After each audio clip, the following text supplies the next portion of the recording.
ഞാൻ തൃശ്ശൂർ ജില്ലയിലെ തിരുവില്ലാമല ഇടവിൽ നിന്നാണ് ഞാൻ വരുന്നത്. ആദ്യമായി തന്നെ പരിശുദ്ധ ദേവമാതാവിനും തിരുക്കുമാരനും എൻ്റെ വ്യക്തി ജീവിതത്തിലും എൻ്റെ കുടുംബജീവിതത്തിലും വളരെയധികം അത്ഭുതങ്ങൾ എനിക്ക് തന്നിട്ടുണ്ട്. അതിനെല്ലാത്തിനും ഞാൻ നന്ദി പറയുന്നു. ഈ ഒരു പള്ളി, കൃപാസനം പള്ളിയെക്കുറിച്ച് ഞാൻ അറിയുന്നത് എൻ്റെ ചാച്ചൻ വഴിയാണ്. എൻ്റെ ചാച്ചൻ കഴിഞ്ഞ ഡിസംബറിലാണ് ഇവിടെ വന്ന് ഉടമ്പടി എടുത്തു. ചാച്ചനോടൊരു ഒരാൾ പറഞ്ഞ് അങ്ങനെ ചാച്ചൻ വന്ന് ഉടമ്പടി എടുത്തതാണ്. ചാച്ചനോടൊപ്പം ചാച്ചന് വേണ്ടി ഞാനിവിടെ വന്നിട്ടുണ്ടായിരുന്നു. ആദ്യമേ തന്നെ പറയട്ടെ, എനിക്ക് അധികം വിശ്വാസമൊന്നും ഇല്ലാത്തൊരാളായിരുന്നു. പ്രത്യേകിച്ച് കൃപാസനം എന്തെന്നോ കൃപാസനം പള്ളി എന്നൊന്നും എനിക്കൊന്നും അറിയില്ലായിരുന്നു. ഞാൻ ചാച്ചന് വേണ്ടി ഇങ്ങോട്ട് വന്നു. ചാച്ചന് വേണ്ടി കൂടെ വന്ന് ഞാൻ ഒരു 10 മിനിറ്റ് പള്ളിയിലിരുന്നു. പള്ളിയിലിരുന്നിട്ട് ഞാൻ നേരെ കാറിൽ പോയി ഇരുന്ന് സിനിമ കണ്ട ആളാണ് ഞാൻ. അപ്പോൾ അച്ഛനിവിടെ എൻ്റെ ചാച്ചനിവിടെ വന്ന് ഉടമ്പടി എടുത്തൊരു 3 മാസമൊക്കെ ആയപ്പോഴേക്കും ചാച്ചൻ വിചാരിച്ച കാര്യങ്ങളൊക്കെ വെച്ച നിയോഗങ്ങളൊക്കെ മെല്ലെ നടക്കാൻ തുടങ്ങി. എന്നിട്ട് ഞാൻ വിശ്വാസമുണ്ട്, ദൈവത്തിൽ എപ്പോഴും വിശ്വാസമുണ്ട്. പക്ഷേ ഇങ്ങനെ ഒരു കാര്യത്തിന് ആദ്യം വിശ്വസിച്ച് വന്നിട്ടുണ്ടായിരുന്നില്ല. അപ്പോൾ ചാച്ചൻ എന്നെ വിശ്വസിപ്പിക്കാനായിട്ട് സാക്ഷ്യങ്ങളെല്ലാം ചാച്ചൻ അയച്ചു തരും, അച്ഛൻ്റെ ധ്യാനങ്ങളെല്ലാം അയച്ചു തരും. പക്ഷേ ഞാൻ ഈ ധ്യാനങ്ങളും അതേപോലെ തന്നെ സാക്ഷ്യങ്ങളൊക്കെ ഞാൻ കുറച്ച് കണ്ട് സ്കിപ്പ് അടിക്കുമായിരുന്നു. എനിക്കധികം വിശ്വാസം വന്നിട്ടില്ലായിരുന്നു. ഇതെല്ലാം കഴിഞ്ഞ് നല്ല രീതിയിൽ കാര്യങ്ങൾ മുന്നോട്ട് പോയിക്കൊണ്ടിരുന്നായിരുന്നു. ചാച്ചൻ വെക്കാത്ത നിയോഗങ്ങളടക്കം ചാച്ചനും എല്ലാം അത്ഭുതങ്ങളായിട്ട് വരാൻ തുടങ്ങി. ഇതെല്ലാം കഴിഞ്ഞ് ഞാൻ നല്ലൊരു നിലയിൽ ജോലി ചെയ്യായിരുന്നു. നല്ലൊരു പൊസിഷനിലും നല്ലൊരു സാലറിയിലുമായിട്ട് ഞാൻ ജോലി ചെയ്യായിരുന്നു. ഒരു ഏപ്രിൽ 27 ആയ സമയത്ത് ജോലി പെട്ടെന്നങ്ങ് നഷ്ടപ്പെട്ടു.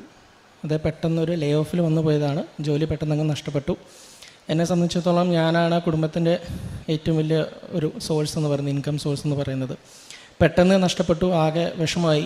എന്നിട്ട് ഞാൻ എൻ്റെ ഒരു ഓവർ കോൺഫിഡൻസ് ഉണ്ട്. കാരണം ഞാനൊരു ജോലി പോയാലും എനിക്ക് വേറെ ജോലി കിട്ടുമെന്നുള്ളൊരു വിശ്വാസമുണ്ട്. ആ വിശ്വാസത്തിൽ ഞാൻ മെയ് മാസം മൊത്തം ഞാൻ അപ്ലൈ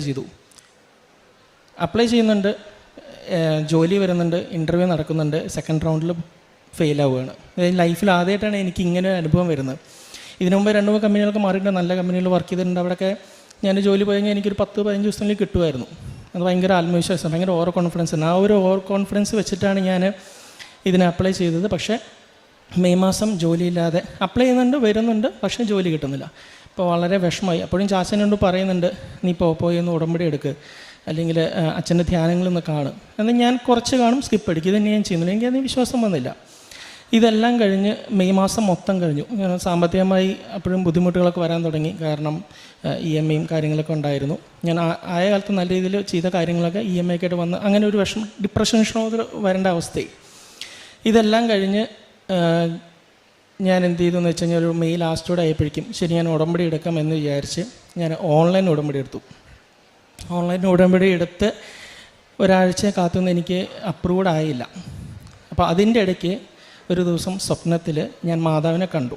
മാതാവിനെ പ്രത്യക്ഷപ്പെട്ട ഒരു പുലർച്ചെ ഒരു 4:30-5 മണി സമയത്താണ് ഞാൻ മാതാവിനെ കണ്ടുമ്പോൾ. മാതാവിനെ നമ്മൾ കാണുമ്പോൾ സന്തോഷത്തോടെ കാണുന്നത്. പക്ഷേ മാതാവിൻ്റെ മുഖം ഭയങ്കര സങ്കടമായിരുന്നു. എനിക്ക് ഭയങ്കര ഉറക്കത്തിലായിരുന്നല്ലോ. അപ്പം സ്വപ്നം കാണുമ്പോൾ എനിക്ക് ആകെ വിഷമമായി. എനിക്ക് മാതാവിനെ തുടരുന്നുണ്ട്, പക്ഷേ മാതാവ് സമ്മതിക്കില്ല. ഭയങ്കര ഒരു സങ്കടകരമായൊരു മാതാവിനെ ഞാൻ കണ്ടത്. ഇത് പേടിച്ചു നിലവിളിച്ച് ഞാൻ ചാച്ചൻ്റെ അടുത്ത് പോയി ഇത് കാര്യം പറഞ്ഞു. അപ്പോൾ ചാച്ച പേടിക്കണ്ട, മാതാവ് നിന്നെ അങ്ങോട്ട് നേരിട്ട് വരാനായിട്ടാണ് ക്ഷണിക്കുന്നത്. ഓൺലൈനായിട്ടുള്ള പ്രാർത്ഥന എടുക്കണ്ട, നേരിട്ട് പോകുമെന്ന് പറഞ്ഞു. അങ്ങനെ ജൂൺ 3-ാം തീയതി ഞാൻ ജൂൺ 2-ാം തീയതി രാത്രി കിട്ടിയ ബസ് എടുത്ത് രാത്രി ഇങ്ങോട്ട് ഇവിടെ വന്ന് ഉടമ്പടി എടുത്തു. എല്ലാ പ്രാർത്ഥനകളും കണ്ടു. പിന്നെ ഞാൻ ജീവിതത്തിൽ വിശ്വാസത്തോട് വന്നു തുടങ്ങി. പ്രത്യേകിച്ച് മാതാവ് എന്നെ എന്തോ ഗൈഡ് ചെയ്യുന്ന പോലെ എനിക്ക് നല്ല ഫീൽ ചെയ്തു. ഇതെല്ലാം കഴിഞ്ഞൊരു ഒരാഴ്ചയായപ്പോൾ എനിക്കാണെങ്കിൽ നാട്ടിൽ തന്നെ നിന്ന് നല്ല രീതിയിൽ പോകാൻ താല്പര്യം. ഞാൻ ഒറ്റ മോനാണ്. ചാച്ചനൊപ്പം നിന്ന് ഒറ്റ രീതിയിൽ പോകുന്നതിന് താമസിച്ചിട്ടുണ്ടായിരുന്നു. അപ്പോൾ എൻ്റെ പുറത്തോട്ട് പോകാൻ താല്പര്യം ഉണ്ടായിരുന്നില്ല. അപ്പോൾ ഈ നിയോഗം ഇവിടെ വന്ന് വെച്ച സമയത്ത് ഞാൻ മാതാവിനൊരു കാര്യം മാത്രമേ പറഞ്ഞുള്ളൂ, എനിക്ക് നല്ലൊരു ജോലി വരണം, സ്റ്റെബിലിറ്റിയുള്ള ജോലി വേണം, നല്ല ഉയർന്ന സാലറിയോടുള്ള നല്ലൊരു ജോലി വേണം, നല്ല കമ്പനി ആയിരിക്കണം, പിന്നെ എനിക്ക് എറണാകുളത്ത് തന്നെ വേണം. കാരണം എനിക്ക് ഇടയ്ക്ക് കൃപാസനത്തിലോട് വരാനൊരു ആഗ്രഹം മാതാവ് തന്നെ എനിക്ക് കാണിച്ചു തരാമെന്ന് പറഞ്ഞു. ഇതെല്ലാം കഴിഞ്ഞ് ഉടമ്പടി എടുത്ത് ഒരാഴ്ച കഴിഞ്ഞപ്പോൾ ഞാൻ കൊച്ചിയിലോട്ട് ഇൻ്റർവ്യൂ മാറി ഒരു 2 ദിവസം കഴിഞ്ഞപ്പോൾ തന്നെ 2ാമത്തെ ദിവസം 3 കമ്പനിയിൽ നിന്ന് എനിക്ക് ഇൻ്റർവ്യൂ വന്നു. രാവിലെ, ഉച്ചയ്ക്ക്, വൈകുന്നേരമായിരുന്നു. അതിലെ 3ാമത്തെ കമ്പനിയുടെ ഇൻ്റർവ്യൂ ഞാൻ ശ്രദ്ധിച്ചില്ല. കാരണം അതെനിക്ക് കിട്ടില്ലെന്ന് ഉറപ്പായിരുന്നു. അത്രയും നല്ലൊരു കമ്പനിയായിരുന്നു. ഞാൻ പിന്നെ അത് മാറ്റി വെച്ചു. അപ്പോൾ ആദ്യത്തെ 2 കമ്പനിയുണ്ട്, നല്ല ഒരു ഇടത്തരം കമ്പനിയാണ്, വലിയ കുഴപ്പമില്ല, നല്ല കമ്പനിയാണ്. അവിടെ പോയി ഇൻ്റർവ്യൂ അറ്റൻഡ് ചെയ്തു. 3ാമത്തെ കമ്പനിയിൽ ഏജൻസി വഴിയാണ് 3ാമത്തെ കമ്പനി വന്നത്. അപ്പോൾ അവരെന്നെ വിളിക്കുന്നുണ്ട്. വൈകുന്നേരം 5 മണിയായി, 4:30 വരെ ആ ഇൻ്റർവ്യൂവിന് സമയം ഉണ്ടായിരുന്നുള്ളൂ. ഞാൻ പറഞ്ഞു ഇത് ആദ്യത്തെ 2 ഇൻ്റർവ്യൂ ഉണ്ടെന്ന് അറ്റൻഡ് ചെയ്തിട്ട് വരണം. ഞാൻ അതങ്ങ് വിട്ടു, കാരണം എനിക്ക് കിട്ടില്ലെന്ന് ഉറപ്പായിരുന്നു. ഒരു 5 മണിയായപ്പോൾ ഞാൻ ഫ്രീ ആയി. ഞാൻ പറഞ്ഞു എനിക്കിപ്പോഴേ ഫ്രീ ആയിട്ടുള്ളൂ, അടുത്താണ് പോവാം, ശരി പൊക്കോളം പറഞ്ഞു. ഞാൻ അങ്ങനെ പോയി ഇൻ്റർവ്യൂ അറ്റൻഡ് ചെയ്തു. ആദ്യത്തെ 2 ഇൻ്റർവ്യൂ അറ്റൻഡ് ചെയ്തതിൻ്റെ ഒരു ടഫ്നെസ്സും ഒന്നും ഉണ്ടായിരുന്നില്ല. ചുമ്മാ ജസ്റ്റ് ഒരു കാഷ്വലായിട്ട് ടോക്കും എൻ്റെ എക്സ്പീരിയൻസും കാര്യങ്ങളും മാത്രം ചോദിച്ചു. അപ്പോൾ ഞാൻ വിചാരിച്ചു തീർന്നു, ഇനി കിട്ടില്ലെന്ന് എനിക്ക് ഉറപ്പായി. അതെല്ലാം കഴിഞ്ഞ് വന്ന സമയത്ത് ഞാൻ എനിക്ക് പ്രേക്ഷക പ്രവർത്തനങ്ങൾ ചെയ്യുന്നുണ്ടായിരുന്നു. ഞാൻ പത്രം, ഇപ്പോൾ ഞാനിവിടെ സാക്ഷ്യത്തിലൊക്കെ പറഞ്ഞായിട്ട് കുറേ രീതിയിൽ നല്ല രീതിയിൽ പത്രങ്ങൾ കൊടുക്കുന്നുണ്ട്. അപ്പോൾ ഞാൻ ഈ ഓട്ടോ സ്റ്റാൻഡും അതേപോലെ തന്നെ ഈ പള്ളികളിൽ, ഹോസ്പിറ്റലിൽ പോയി ആ പത്രം അങ്ങനെ രീതിയിൽ കൊടുക്കാൻ എനിക്ക് തോന്നിയില്ല. പകരം ഞാനും ചാച്ചനും ബൈക്ക് എടുത്ത് ഓരോ വീടുകളിൽ കയറിയിട്ട് പത്രങ്ങൾ കൊടുത്തു. അത് എനിക്കിവിടെ നിന്ന് കിട്ടിയ പത്രങ്ങളും അതേപോലെ തന്നെ 100 കണക്കിന് പത്രങ്ങൾ ഞാൻ ആ ഏരിയ തന്നെ കൊടുത്ത് തീർത്തിട്ടുണ്ട്.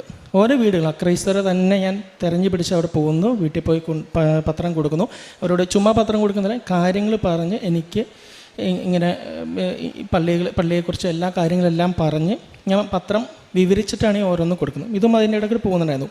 അങ്ങനെ ഒരു ദിവസം പത്രം കൊടുത്ത് തിരിച്ചു വരുന്ന സമയത്ത് പെട്ടെന്ന് അത് മാതാവിനെ കമ്മ്യൂണിക്കേറ്റ് ചെയ്യാൻ ശ്രമിക്കുന്നുണ്ട്, എനിക്കത് മനസ്സിലാവുന്നില്ലായിരുന്നു ആദ്യം. തിരിച്ചു വരുന്ന സമയത്ത് എനിക്ക് മഴവില്ല്, ഞാനും ചാച്ചനെ കണ്ട് അത്ഭുതപ്പെട്ടു പോയി. വലിയൊരു മഴവില്ല്, ഒരു ഒട്ടും പ്രതീക്ഷിക്കാത്ത സമയത്ത് മഴവില്ല് പ്രത്യക്ഷപ്പെട്ടു. അത് കുറേ നേരം ഞങ്ങളുടെ ഒപ്പം ഉണ്ടായിരുന്നു. അപ്പോൾ ഇതൊക്കെ ഒരു സിഗ്നലായിരുന്നു. അത് കഴിഞ്ഞ് ഒരു ദിവസം രാത്രി ഞാനും ചാച്ചനും അമ്മ ഇരിക്കുന്ന സമയത്ത് ഇതിനെക്കുറിച്ച്, എൻ്റെ ഉടമ്പടിയെക്കുറിച്ച് സംസാരിക്കുന്ന സമയത്ത് പെട്ടെന്ന് മുല്ലപ്പൂവിൻ്റെ സ്മെല്ല് ഞാൻ ഇരിക്കുമ്പോൾ അനുഭവപ്പെട്ടു. ചാച്ചൻ ഉടമ്പടി എടുപ്പോൾ തന്നെ ചാച്ചൻ്റെ 2ാമത്തെ തവണയാണ് വന്നത്. അതൊരു 1 മിനിറ്റോളം ഭയങ്കര സ്മെല്ലാണ്. അത് നമ്മൾ മാതാവ് തൊട്ടടുത്തിരിക്കുന്ന ഒരു ഫീൽ ഉണ്ടാവും. അപ്പോൾ ഇതൊക്കെ ഇതിൻ്റെ ഇടയിൽ കൂടെ നടക്കുന്നുണ്ടായിരുന്നു. അത് കഴിഞ്ഞ് ഇൻ്റർവ്യൂ ഒക്കെ കഴിഞ്ഞു. ആദ്യത്തെ 2 ഇൻ്റർവ്യൂ ഞാൻ വിചാരിച്ച ആദ്യത്തെ കമ്പനി ഇൻ്റർവ്യൂ 2ാമത്തെ റൗണ്ട് വിളിച്ചു. 2ാമത്തെ കമ്പനി ഇൻ്റർവ്യൂ ഒന്നും മിണ്ടുന്നില്ല, കാരണം എൻ്റെ സാലറി മാച്ച് ആവുന്നില്ലായിരിക്കാം, എന്താണെന്ന് എനിക്കറിയില്ല. 3ാമത്തെ കമ്പനി ഇൻ്റർവ്യൂ ഒന്നും മിണ്ടുന്നില്ല, ഒന്നും വരുന്നില്ല. അങ്ങനെ ഒരാഴ്ച കഴിഞ്ഞു. ആദ്യത്തെ കമ്പനി ഇൻ്റർവ്യൂ 2ാമത്തെ റൗണ്ട് വിളിച്ചു. 3ാമത്തെ കമ്പനി ഇൻ്റർവ്യൂ ഞാൻ ഷോർട്ട് ലിസ്റ്റായെന്നും പറഞ്ഞു. അപ്പോൾ ഞാൻ വിചാരിച്ചു ഷോർട്ട് ലിസ്റ്റ് ഇനിയും കടമ്പകൾ ഏറെ ഉണ്ടല്ലോ, ഞാൻ വിട്ടു. അങ്ങനെ ആദ്യത്തെ കമ്പനിയുടെ ഇൻ്റർവ്യൂ 2ാമത്തെ റൗണ്ട് പോയി, അത് കഴിഞ്ഞു. പെട്ടെന്ന് ഒരു ദിവസം 3ാമത്തെ കമ്പനിയിലെ ഇൻ്റർവ്യൂയുടെ ഏജൻസിനെ വിളിച്ചിട്ട് പറഞ്ഞു നിങ്ങൾ ഷോർട്ട് ലിസ്റ്റായി, എല്ലാം കഴിഞ്ഞു, നിങ്ങൾക്ക് ഓഫർ ലെറ്റർ വരണമല്ലോ. അപ്പോൾ അവിടെ നിന്നാണ് പരീക്ഷണങ്ങൾ മേള ആരംഭിച്ചത്. കാരണം പിന്നീടാണ് ഞാൻ 3ാമത്തെ കമ്പനിയിലെ ഇൻ്റർവ്യൂ ഞാൻ കുറച്ചുകൂടി ഫോക്കസ്ഡ് ആയത്. കാരണം ഷോർട്ട് ലിസ്റ്റായി, എനിക്കത് പെട്ടെന്ന് കിട്ടില്ല എന്ന് വിചാരിച്ചത് പെട്ടെന്ന് കിട്ടി. അപ്പോൾ അതിന് 3 രീതിയിലുള്ള ലെറ്റർ ഉണ്ട്, ഓഫർ ലെറ്റർ, അങ്ങനെ അപ്പോയിൻമെൻറ്റ് ലെറ്റർ 3 രീതിയിലുണ്ട്. അതേപോലെ തന്നെ ബാക്ക്ഗ്രൗണ്ട് വെരിഫിക്കേഷനും ഉണ്ട്. അപ്പോൾ ആദ്യത്തെ ഒരു ഓഫർ ലെറ്ററിനെ കാത്തിരിക്കുകയാണ്. അതിൻ്റെ ഇടയിൽ കൂടി ഞാൻ കാരുണ്യ പ്രവർത്തികൾ ചെയ്യുന്നുണ്ട്. ഞാൻ തൊട്ടടുത്തുള്ള ഓർഫനേജിൽ അമ്മമാരുണ്ട്, അമ്മമാരോട് പോയി എന്നോട് ആവുന്ന രീതിയിൽ, കാരണം ആ സമയത്ത് ഞാൻ സാമ്പത്തികമായി വളരെ തകർന്ന നിലയിലായിരുന്നു. ഇനിയൊരു മാസം കൂടി മുന്നോട്ട് പോകാൻ പറ്റാത്തൊരവസ്ഥയിലായി. അപ്പോൾ EMI കാര്യങ്ങളൊക്കെ ആയിട്ട് ആകെ വിഷമമായിരുന്നു. അങ്ങനെ വന്ന് അവസാനം ആ 3ാമത്തെ കമ്പനിയുടെ ആദ്യത്തെ പ്രപ്പോസ്ഡ് ഓഫർ ലെറ്റർ എനിക്ക് കിട്ടി. ഭയങ്കര സന്തോഷമായി, കാരണം ഒട്ടും വിചാരിക്കാത്ത രീതിയിൽ മാതാവ് എനിക്ക് തന്നു. ഇതിൽ ഏറ്റവും വലിയ കാര്യം എന്ന് വെച്ച് കഴിഞ്ഞാൽ ആ ഒരു കമ്പനിയിൽ ഓഫർ ലെറ്റർ കിട്ടണമെങ്കിൽ ആ ഒരു പ്രൊസീജിയർ കഴിയുമെങ്കിൽ മിനിമം 2.5 മാസം എടുക്കും, 2.5 മാസം എടുക്കും. എനിക്ക് ആദ്യത്തെ ഓഫർ ലെറ്റർ വന്ന് വിത്തിൻ 15 ഡേയ്സിനുള്ളിലാണ്. എനിക്ക് ഭയങ്കരമായിട്ട് എനിക്ക് ആ സമയത്ത്, അതായത് അത് എപ്പോഴാണെന്ന് വെച്ചാൽ ഞാൻ കലൂർ പള്ളിയുടെ ഫ്രണ്ടിൽ വെച്ചിട്ടാണ് എനിക്ക് കിട്ടിയത്. ഞാൻ ആ ദിവസങ്ങളിൽ അടുപ്പിച്ച്, അത് 2-3 ആഴ്ച അടുപ്പിച്ച് ഞാൻ പള്ളിയിൽ പോകും കുർബാനയ്ക്ക്. ഒരു ദിവസങ്ങളും കുർബാന മുടങ്ങില്ല. കുർബാനയും കുടുംബപ്രാർത്ഥന ഞാൻ ഒറ്റയ്ക്ക് ചെല്ലും, ജപമാല ചെല്ലും. ജപമാല ആയിരുന്നു പിന്നെ മൊത്തം. കാശിരൂപം എപ്പോഴും എൻ്റെ ഒപ്പം ഉണ്ടാവും. അതേപോലെ തന്നെ ഓരോ ഇൻ്റർവ്യൂവിന് പോകുന്ന സമയത്ത് ഞാൻ നേർച്ച വസ്തുക്കളിൽ ഉപ്പിനെ കൂടുതൽ ആശ്രയിച്ചിട്ടുണ്ടായിരുന്നു.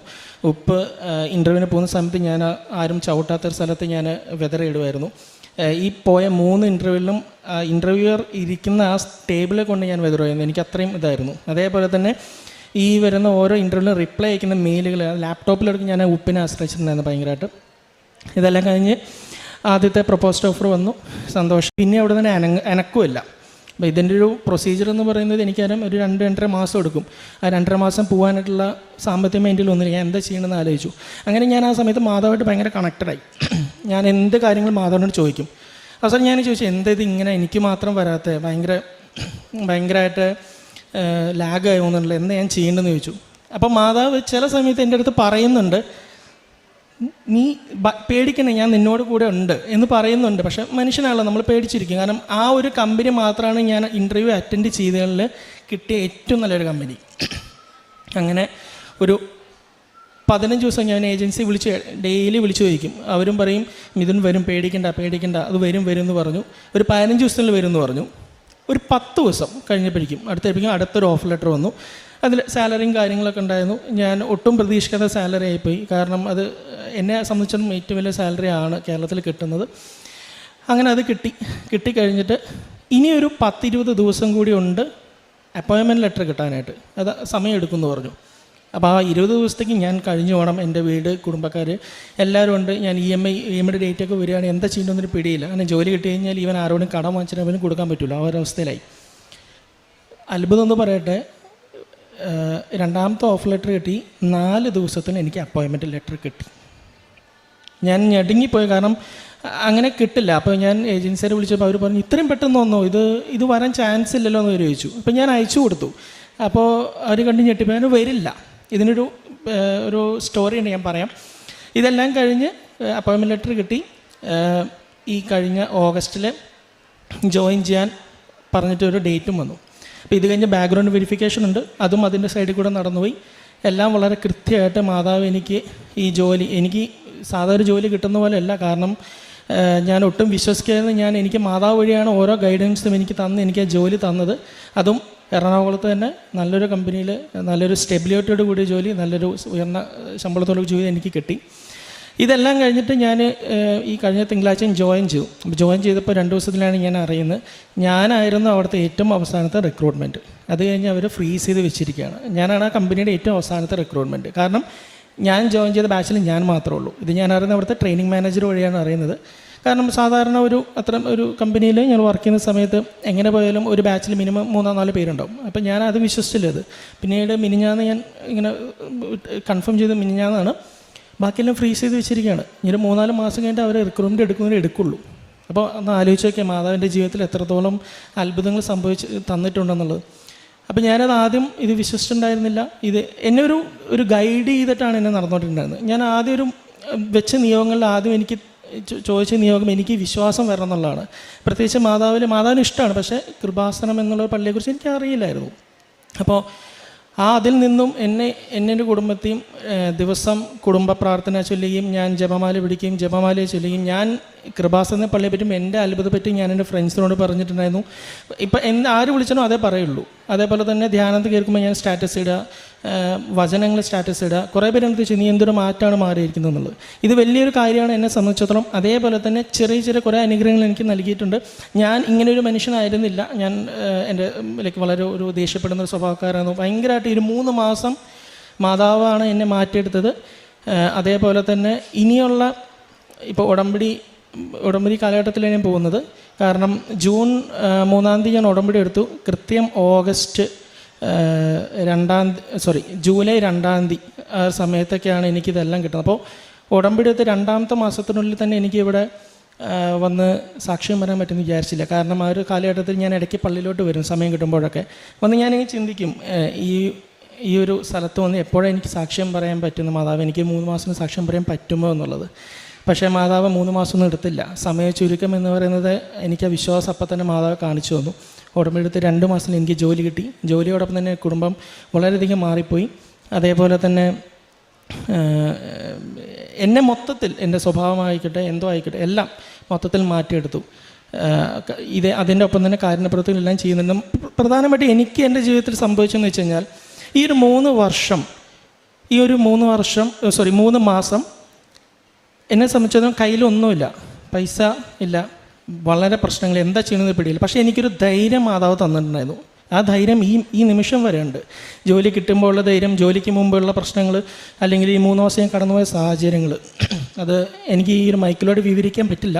അത്രയും കഷ്ടത്തിലാണ് ഞാൻ പൊയ്ക്കൊണ്ടിരുന്നത്. പക്ഷേ അതിലെനിക്ക് ദൈവം, എൻ്റെ മാതാവ്, എൻ്റെ പരിശുദ്ധ അമ്മ എനിക്കൊരു വലിയൊരു ധൈര്യം തന്നു. ആ ധൈര്യത്തിലൂടെ ഞാൻ ഇനി മുന്നോട്ട് പോകുന്നതും എൻ്റെ ജീവിതവും എൻ്റെ കുടുംബക്കാരെ എൻ്റെ ഒരു ജീവിതം ഞാൻ അങ്ങനെ തന്നെയാണ് പോകുന്നത്. എല്ലാ അനുഗ്രഹങ്ങൾക്കും മാതാവിന് നന്ദി പറയുന്നു. ഞാൻ